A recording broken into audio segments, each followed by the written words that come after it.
how has your life changed in the last 10 years? Where were you a decade before? And I have one word. I'm aspiring to develop wisdom. Wisdom is a defense, as money is a defense. They're both defense mechanisms, because if you can navigate through decision making, you can do a lot of things that guys will just pay others to do. And I didn't have the money at the time, so I had to use my brain to say, how are we going to navigate this? What's the pathway to the first million, the first 10 million, and now, of course, the first 100 million? And I think the best transformation of evolution for me is a famous proverb that I live by that says, plans succeed or fail for a lack of counsel. This is Maestro Minute, the show that discusses all things real estate, sharing interviews with the most successful people in the industry. Hear from their perspective and what they are doing to achieve success. Get exclusive tips on how you can also succeed in real estate. Maestro Minute is brought to you by Maestro Development. Here's your host, Nareg Muradian. Hey everybody, welcome to another episode of Maestro Minute, our podcast that we go through all things real estate. Really happy that you guys have joined this episode. Make sure to like and subscribe, as we always say, so you can stay up to date on our content. We've talked about a lot of things in real estate. We've gone through development, equity, capital, construction, design, all different topics. But today we're going to dive a little bit deeper, get into another level of success, really. Somebody I have worked with in depth about developing Maestro and taking it to another level. So I'm really excited about our guest today, Coach Ron Kardashian. Thanks for coming. Glad to be here, my man. Awesome. So super excited. Before we get into it, let me just do a quick bio introduction. Yeah, sure. And then add any comments that you feel after. Sure. Okay, so Coach Ron Kardashian is an executive coach and cognitive specialist with a license in theological studies. You're the CEO of 3 companies, right? One of which Four is now. 4. Okay. So I got 3. One is coaching consulting, a firm in Silicon Valley, advising on leadership alongside of over $1 trillion in revenue, which you've helped me. So I really appreciate that. Yes, sir. Your company's been awarded diplomatic honors and has been recognized as an authority in executive leadership space. You got clients such as Apple, LinkedIn, Tesla, Facebook, Intel, NASA, Fox, and we'll add Maestro to your list. And you provide invaluable insight into the successful behavioral traits, which we'll get into today, and give rise to some of the most successful minds of today. So that's great. In addition to that, you advise leaders in over 150 different industries, leadership teams, CEOs, heads of state, which is really interesting, in areas of making the concrete decisions forever changing the trajectory and the outcomes of their lives and their businesses. In addition to your executive mentorship role, you're published 3 books. We got one here, 30-Second Solution. We'll talk a little bit about this today. Yeah. Your work is endorsed by New York Times. You're a best-selling psychologist. Endorsed by a best-selling psychologist who is a New York Times bestseller. Okay.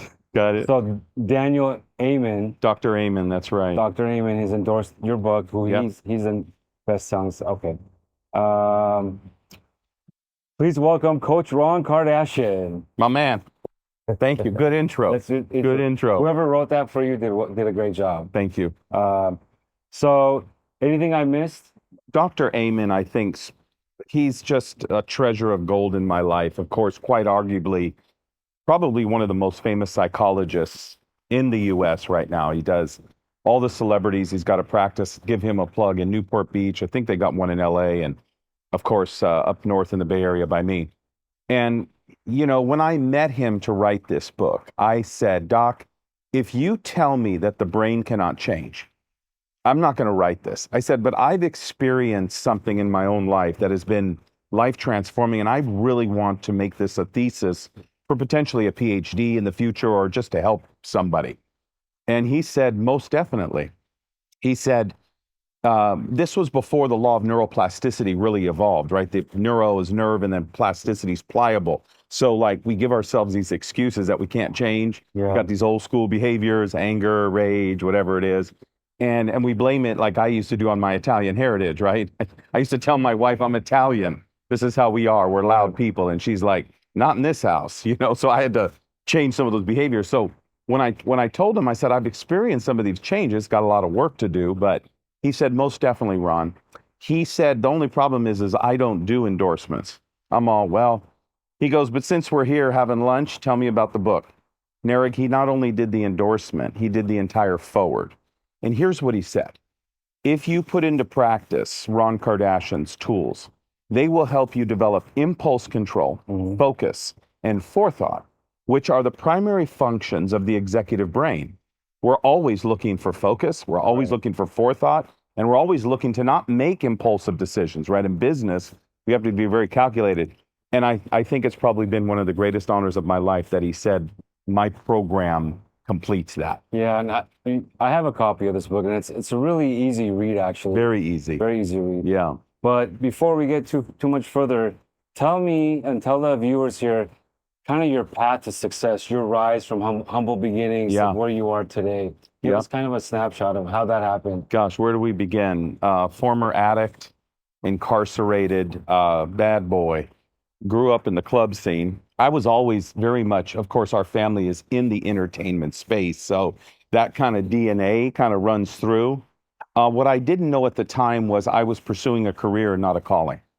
And very early on, this was all before the age of 21, you know, I had my fill and found myself subject to 3 felony charges, conspiracy, grand theft, and perjury, or something like that. This is in your 20s? This is in right at 18 years old. I was tried as an adult, and as a result of that, I remember I came from a beautiful middle-class upper suburbia family, nowhere near the level of the Kardashians that we see on TV, but, you know, my father had very humble beginnings, came from a family of entrepreneurs.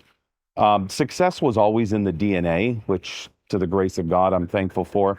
But this young man had taken the wrong path because of associations. And of course, I'm a champion now with, you know, the right relationships will make or break you, whether personal or in business, right? Right. So I had chosen wrong. And as a result of that, I had to do time in a county jail, which as a little boy, which I considered I was 19 years old, that scared the hell out of me and really kind of jerk slapped me into a place saying, you got 2 roads to go here. You can either go the right road or the wrong. And Eric, that was the defining moment of my life where I came out, went through rehabilitation program, never to the point where I was needed rehab, right? Social drinker, social user, but it was enough to change brain pathways, which at the time we didn't know about. It was at the age of 22, I had a divine encounter.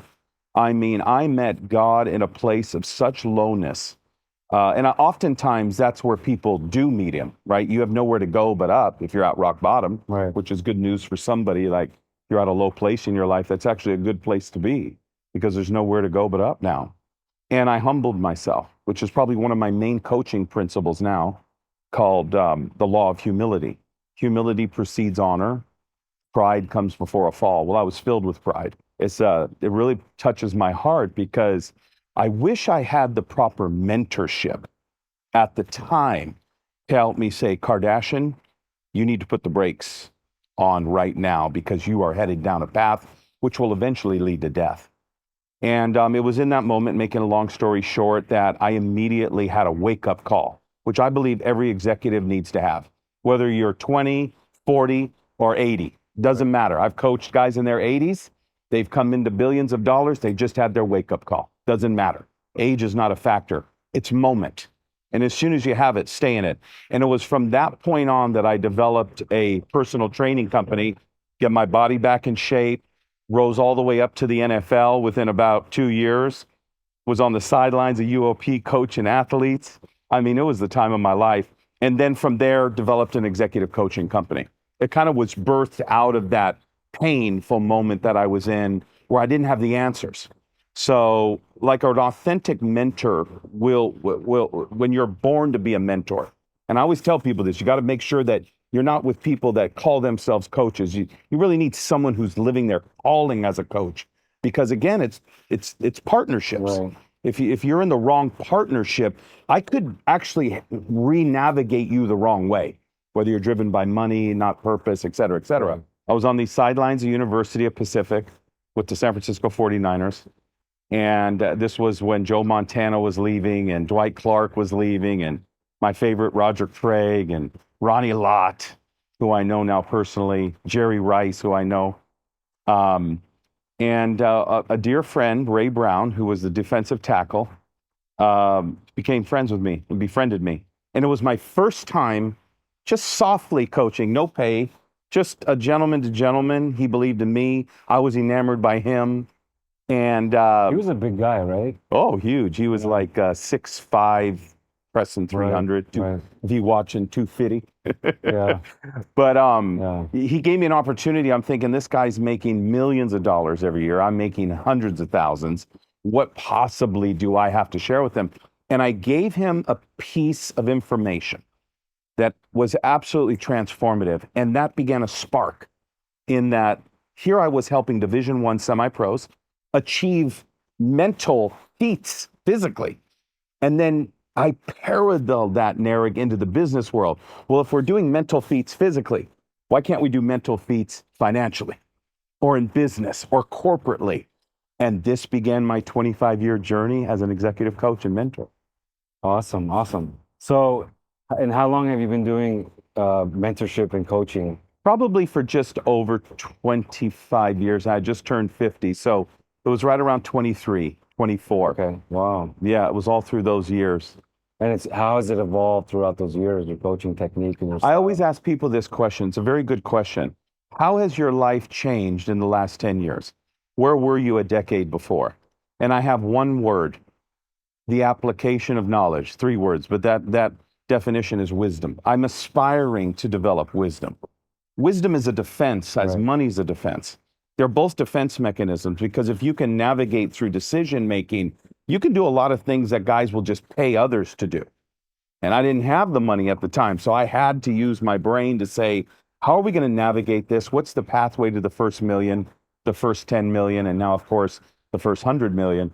And I think the best transformation of evolution for me is a famous proverb that I live by that says, plans succeed or fail for a lack of counsel.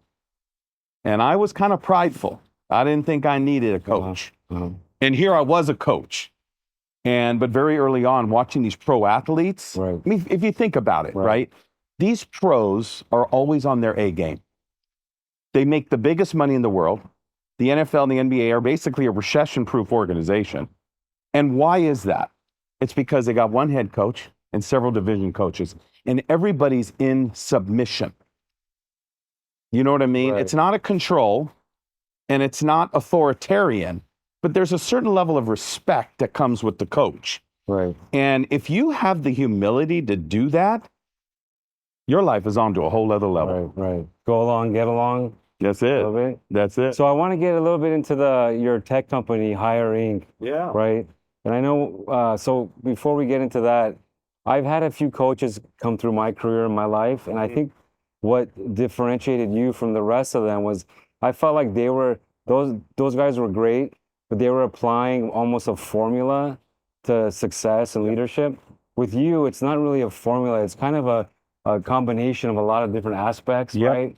There's a religious aspect, there's an interpersonal aspect, Yes. and a few other things that we'll get into. But tell us about Hire Inc. and like the neurology of that and technology that Mhm. we used on me, and I learned a lot about things about me neurologically that I wasn't aware of. And Yes. I was able to adjust and be aware of and help me become even more successful, right? So let's get into Hire Inc. Tell us Hire about- Inc. was yeah. birthed through my early years at the NFL. We were actually using predictive analytics to predict the athlete's behavior. So I always use this analogy. If you can't measure it, you can't manage it. If you can't measure it, you can't manage it. So in business, we're always measuring, right? This is Right. called data analytics, right? It's probably one of the biggest spaces in the US right now. Yeah. Data analytics company, right? And predictive analytics is like you're shopping for a Lamborghini online.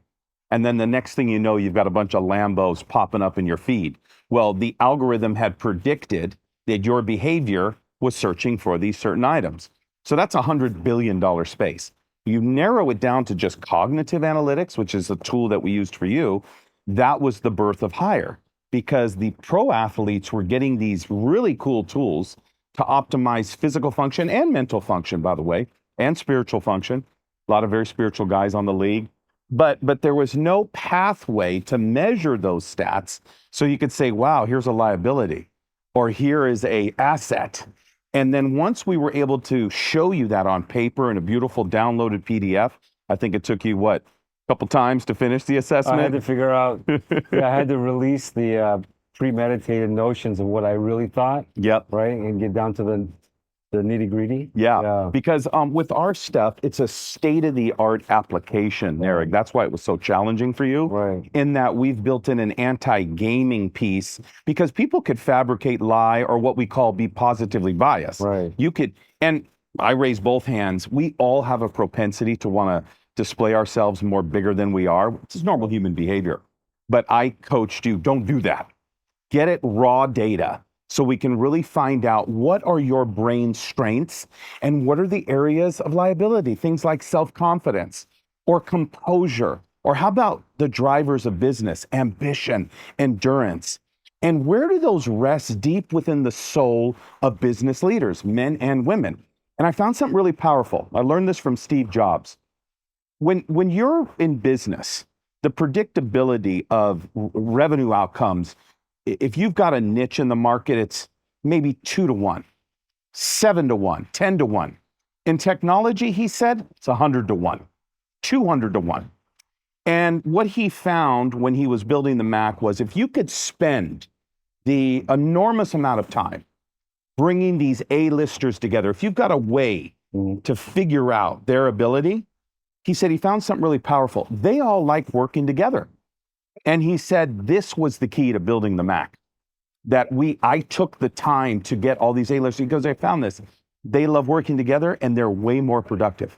So we built Hire technology as a means of helping companies and individuals like yourself actually find the unique behavioral traits inside their employees, inside their own executive minds, and it has completely taken their whole life to the next level. So and companies. how can people get in touch with Hire Inc. if they want to use that as a tool to evaluate their employees and help their employees? Oh, easy. Just email us at info@thehire.net. That's THEHIGHER.net, thehire.net. Okay.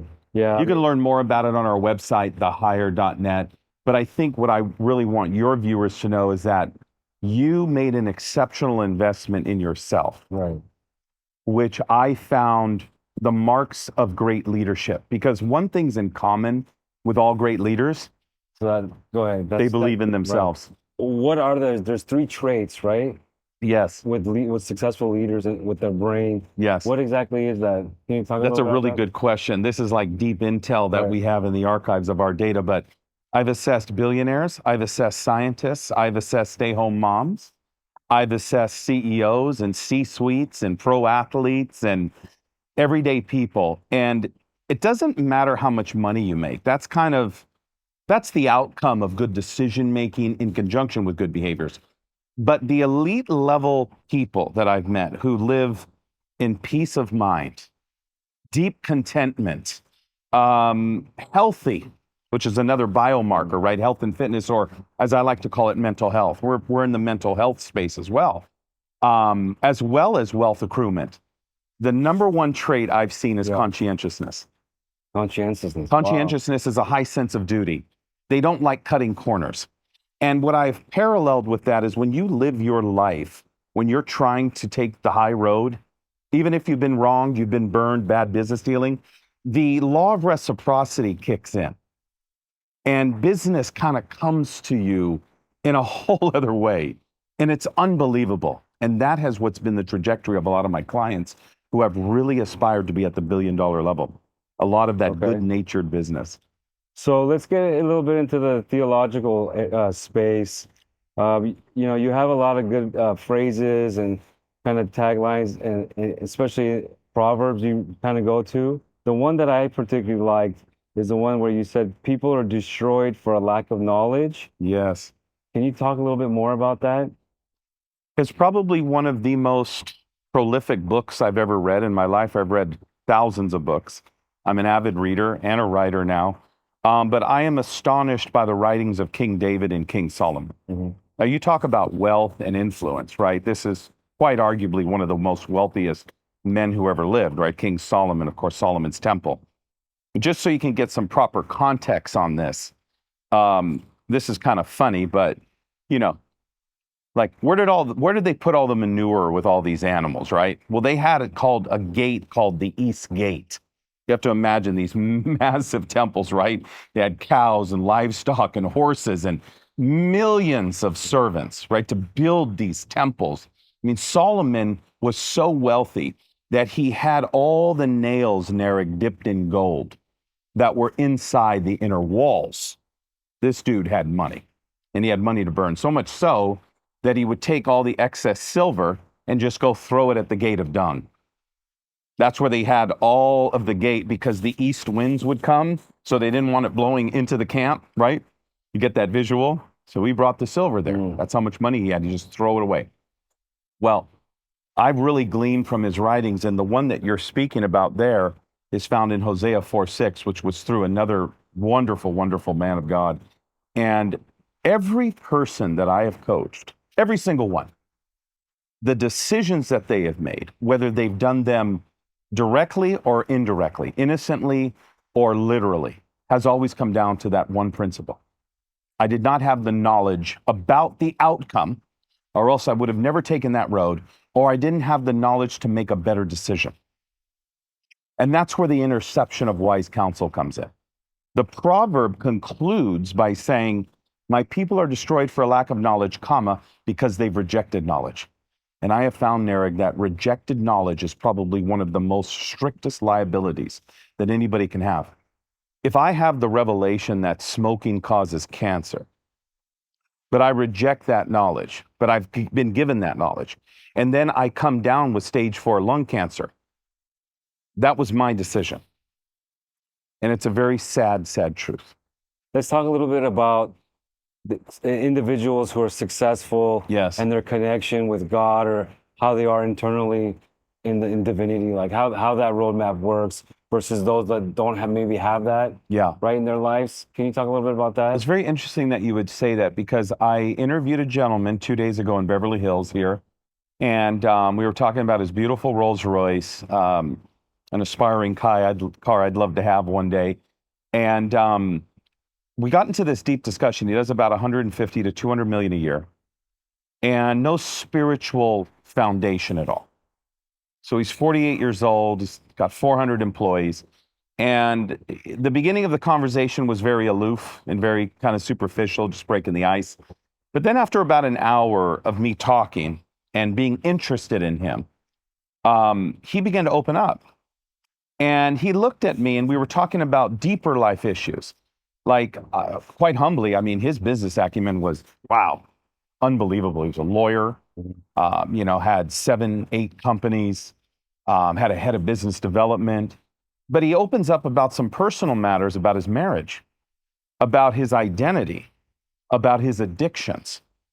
And I fed it, because it was at that moment I realized that without a spiritual compass, we very easily could be led astray, and a behavioral trait comes in and starts to kick in that we don't even know is working in the back of our mind. And for this gentleman, it was guilt. He was living with this deep sense of guilt over the decisions that he had made, but he had no God or meditative state to turn to release those toxicities out of his body.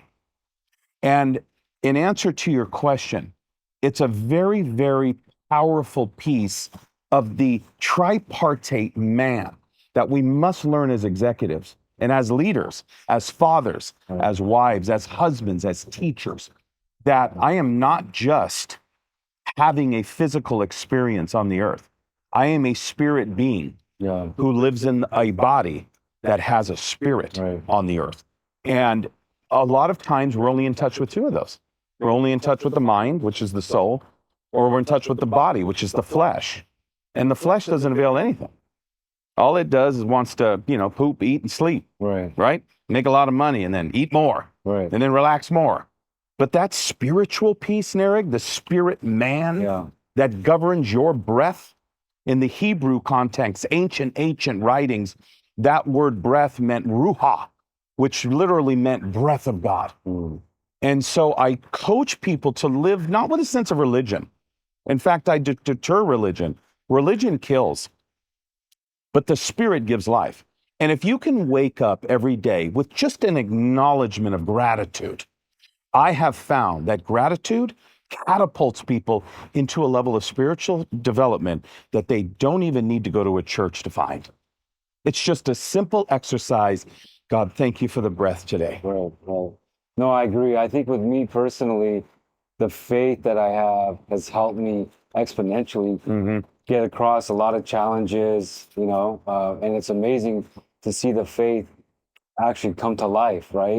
There's something going on in my life, and I pray about it. I have some faith and belief in what's Beautiful. going to happen, and then, it comes to fruition. It's huge. I think that's Imagine a person who doesn't even have the acknowledgement right, to even ask right, or to humble. And in fact, I want to salute you on this, because what that shows me about your behaviors right. is that there is a sense of humility in you. Oh yeah, And absolutely. humility always precedes honor. Right, right. You will always continue to elevate in your life, in your practice, in your business, because of that one simple 30-second decision Right. to just say, God help me. Right. And I feel that folks that don't have that faith, you're right, they're kind of lost, right? And they don't really have a path. No compass. Right? And they're just That's right. right. So, and then also wanted to make sure we talked a little about what can you recommend people do to stay motivated and productive, Yeah. as leaders in their business or entrepreneurs or whatever they're doing. Yeah. What do you recommend on that? Man, I have found the key ingredient to staying motivated, and everybody laughs when I talk about this. It's something that I live with every single day of my life, and I mentioned it earlier. I live in a perpetual state of gratitude. I mean, think about it. If you can shift your mind in any inclement situation, which the mind, I always talk about the battlefield is 6 inches between the ears, right? We're not dealing with business matters as much as we're dealing with brain matters. So if my perception of the outcome can shift in a matter of seconds in an intense business meeting, I will maintain composure and have more mental acuity and stability than the average guy. This is what pro athletes can do. They can be in total opposition. You could be at the last touchdown of the game. They need it. There is so much pressure. But how are they able to focus in and maneuver as a team together? There's a certain level of appreciation they have for one another. There has to be a level of congruency. And if you don't have a team, if you're an entrepreneur by yourself, this is even more powerful because it's only you as the governor. Sometimes we have to co-regulate other people. But in this one, you're self-regulating. And being grateful is like working a muscle. It doesn't just come overnight. I have made a gratitude list to where every week, not even every day, I will look at that list and say, God, I'm so grateful for my children, my health, the way I can articulate, which is a God gift, my business acumen, give me more wisdom. Let me research and read more. I'm grateful for my family, my friends, my clients. How about being grateful for future business? Which leads to the conversation of frequency, Narek, which a lot of executive coaches do not have a revelation on. That every time I'm exercising the attribute or articulating gratitude, it is sending a current into the universe that is actually coming back towards me. And I hear people tell me all the time, I'm so grateful for you. You're one of them. Right, right. You've literally told me that, Ron, I'm so grateful. Then your wife got on Right. one time when we were on a Zoom call and she goes, Coach, I'm so grateful. See how she immediately, right? Because she knew that you had accountability. Right. And I'll tell you, guys that are accountable are the most profitable, but it all stems from gratitude. Do you think gratitude supplies or fuels motivation? 100%, because it keeps you in a perpetual state of motivation to where you're so grateful for what you're doing. Now, you could say, Coach, I'm not. That's honest. Well, we got to find a way to make you grateful. So maybe you're in the wrong career. I have a guy that's, let me just go to the world leader level. I have an individual who I'm coaching, and they are not in their calling. So I often say you better be careful, because success and money just makes you comfortable while you're miserable. It just makes you comfortable while you're miserable when you're not in the call. And the calling is way different than the career. The career will get you there. The calling will keep you there. It'll keep you in a state of consciousness to where there's this new fluidity of life. And that's the place that we start with our clients, is saying, okay, let's make sure all the vicissitudes you're dealing with, all the business strategy you're dealing with, let's all narrow it down to you. How do you know if they're not pursuing the perfect calling for them? This is where we default to the executive assessment, because the assessment is able to give a concrete read. No more speculation, no more even fortune tellers. Right. We need people that have got the data, because that's how we're living our lives. We're governed by legislation and policy. We're governed by laws of the land. I mean, it's everywhere. Right. It's very interesting that most business leaders don't think about managing their life from a data perspective with concrete scientific tools. But here we're operating on these iPhones and smartphones every day, Right. which is the fullness of data and technology, right? So what I would encourage your listeners to do is make an appointment, get a free consult. Let's do an assessment on your brain. Find out the areas of liability and maybe the areas that you don't know that you were really gifted in. Right. And it will be a confirmation or an inner witness to say, wow, I've always felt this. Right. And then we begin the navigation process very slowly to move you into the calling. You don't leave the career. In fact, that was the mistake I made. I immediately cold turkey went. Man, almost went broke. But you do it now under trusted counsel with guidance. We capitalize on where you are, and then slowly you begin to migrate. We've seen a 10x ROI, 50x, 100x, 1000x ROI, because people are living in the fullness of their gratitude. That rings something in my head as you speak about it, because I get asked a lot, like, hey, what are the hours you work, right? Or are you working this day or that day? And as an entrepreneur, you're kind of working all the time, but it's because it's my calling, right? I'm always in the mindset of what I'm doing because that's what I want to do, right? That's right. So if you guys are watching and you're kind of thinking about, is this your calling or not, or what you're doing? If you're tracking the hours, you're at work or whatever you're doing, Counting down the days. yeah, you're probably not doing your calling. No. So besides me being your favorite executive you coach, who else? Who's your favorite? Some of the folks that you've liked mentoring and coaching? Obviously, we're on NDAs, right? Out of respect. But I think, to answer your question, I love coaching people that want to change the world. I love coaching people who are great visionaries. They may not be very practical, but they're very ethereal. And I love these people because I'm very practical. I'm very structured and analytical. And we bring in a team if they need it, or we help organize their team to be the structure. But I have found the most fascinating people in the world are CEOs. They're the chief executive officer of our own life. But I found that some of them run the biggest businesses in the world, but they don't know how to run this little temple. You know what I mean? Governing the heart. Funny story, just as we wrap up. Coached a guy that sold his company for $40 billion. Very short window of time. In fact, he actually deferred me to his wife, and then she deferred me to the 4 kids whose all net worth went to, like, I don't know, $1 gazillion overnight, right? For them. And I looked at him one afternoon as I was talking to him about coaching, and he said to me, well, why should I invest in this? And I said, well, let me ask you this. I said, do you know where your inferior vena cava is, which is the main artery to the heart? And I said, do you think that if I found an ailment in there to make it better, that would be valuable? He said, I'm listening. I said, well, I have found the inferior vena cava of your business, and there's a gap here. We can close it. He said, you're hired. Oftentimes, we don't think about the implications of how one decision that we could save you from could save you hundreds of millions of dollars. And I've done it over time and time again. I often tell people I'm their cheapest employee because I'm not the lawyer. I'm not getting a cut. There's no other agenda. I am a true, authentic confidant. And Narig, that is the congruent element of all the wealthiest kings and queens that have ever lived on the earth. Right. They've always had a confidant alongside them. So what's next? What's next for you, Coach? I am building this tech company because I have written my first reverse business plan. Not just how much we can make, but how much we can give.